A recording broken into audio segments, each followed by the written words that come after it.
দেশনেত্রী বেগম খালেদা জিয়া অসুস্থ এবং তার জন্য এই অনুষ্ঠানে দোয়া মোনাজাত করা হবে। আজকে আপনারা জানেন আসন্ন ত্রয়োদশ জাতীয় সংসদ নির্বাচনে বিএনপির মনোনীত প্রার্থী জনাব আলহাজ নবিউল্লাহ নবীর প্রথম বৃহৎ আকারে গণসংযোগ। এই গণসংযোগে আমরা একটি মেসেজই পৌঁছে দিতে চাই যে ঢাকা ৫ আসনের বিএনপি তথা অঙ্গ সংগঠনের নেতাকর্মী সহ সাধারণ জনগণ স্বতঃস্ফূর্তভাবে জনাব আলহাজ নবিউল্লাহ নবীর সাথে আছে এবং তারা বিপুল উৎসাহ উদ্দীপনা নিয়ে এই সামনে যে আসন্ন ত্রয়োদশ জাতীয় সংসদ নির্বাচন আছে সেখানে তারা ধানের শীষ মার্কায় বিপুল ভোটে আলহাজ নবিউল্লাহ নবীকে জয় করার জন্য এবং তাকে ভোট দেওয়ার জন্য ব্যালটের মাধ্যমে তারা প্রস্তুত রয়েছে।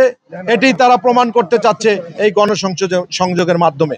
এবং আপনারা জানেন আমাদের দেশনেত্রী বেগম খালেদা জিয়া অসুস্থ এবং তার জন্য এই অনুষ্ঠানে দোয়া মোনাজাত করা হবে এবং তার সুস্থতা কামনার জন্য সকলের কাছে দোয়া চাবেন এই ঢাকা ৫ আসনের বিএনপির প্রার্থী জনাব আলহাজ নবিউল্লাহ নবী। তো আমাদের মেসেজ আসলে এতটুকুই।